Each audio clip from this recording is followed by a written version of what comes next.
We're such a failed, fucked up species, aren't we? No matter how intellectually and technologically advanced we think we are, there is no doubt that we human beings cannot live in harmony. Of course, to some it boils down to religion. By that I mean many believe that religion, or the clash between religions, religious beliefs, is the root cause of ever-present international dissent.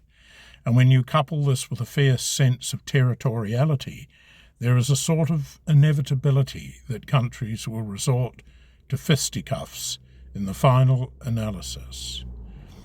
We make much of international diplomacy, and an enormous effort is put into a diplomatic approach to solving differences of opinion, if we want to say it that way. At the end of the day, though, aren't we just deluding ourselves? Is the inherent nature of man such that animalistic traits of physical violence ultimately come to the fore when all the talking fails? Just look at history, recent and past. It cannot be denied. We do so frequently descend to the level of wanting to beat the shit out of our opponents. Yes, it's arguably, certainly in many instances, because we feel all other avenues of resolution have been exhausted, or we have been put in a position of having to protect or defend our or our allies' territory from what we perceive as an unjustified assault on sovereignty. It's very frustrating to us all, without a shadow of a doubt. There's undoubtedly always going to be a tyrant, a despot, a dictator, a megalomaniac, intent on imposing his or her will on someone else. Invariably someone else's land. They may believe, because it was once part of their own domain, of course, example China and Taiwan, Russia and Ukraine, that violent intervention at virtually any cost is worth it. And now, sooner than later, why not? A heavy price is always paid by the hoi polloi, however, the citizenry. It's truly devastating, the hundreds of millions of human lives that have been lost, wasted, in conflicts over the centuries. Christian religions like Catholicism have exacted a high price in the past on their own followers, as well as others, and are as guilty as sin of unforgivable depravity and violence against the vulnerable, in particular children, in the 20th century. It's very well documented and thoroughly shameful and hypocritical. Islam has besmirched its reputation for centuries too, and like Christianity promotes itself as a religion of peace. We all fundamentally see it for what it is, however, by the actions of its practitioners.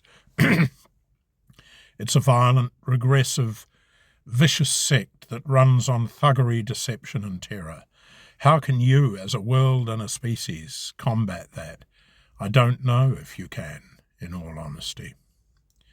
I do wonder how much the average everyday Muslim knows about the barbaric practices of their religion, what they truly think about the treatment of women and girls by their fellow adherents, and the calls for extreme violence against non-Muslims.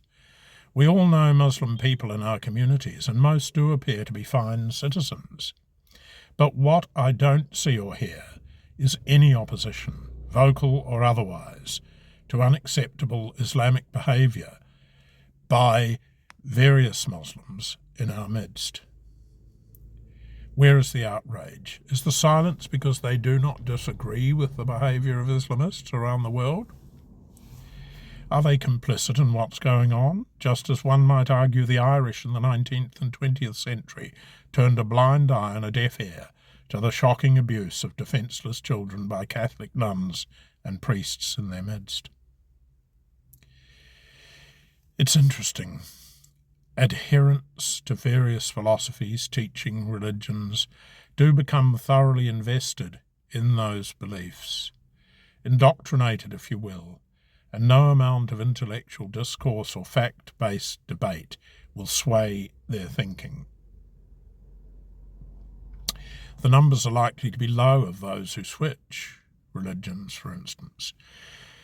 Yes, there are those that do, but it's not unlike people who vote for a particular political party. It's immensely difficult to get them to change their preference. It can be done, but again, not en masse. Decisions and courses of action become emotional ones, rational thinking sacrificed. Where do we go from here, my fellow humans?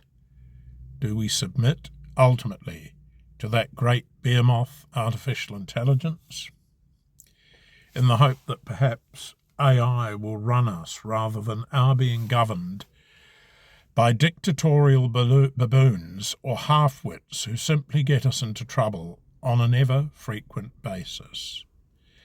Would AI governance introduce a dispassionate, non-emotional way of resolving international disputes and hold the tools and means to diffuse situations in a way we mere humans will never be able to do? Maybe AI could assist in correcting children with flaws indicating a propensity for mindless violence or delusions of grandeur so they can become productive members of society as opposed to fringe-dwelling, power-hungry masochists. Very contentious thinking, of course, but something worth thinking outside the square, perhaps, throwing into the mix for consideration. Perhaps we are no more than trumped-up bipeds who think we know it all, but in fact are monumental failures, as we cannot function well as a species or harmonise with others of our kind. Are we simply destructive little shits who need to be controlled in a non-violent way, of course, by dispassionate robots and the great new marvel of artificial intelligence? Take some time to ponder these questions and see where you sit in the overall scheme of things. It's interesting, fascinating stuff, isn't it?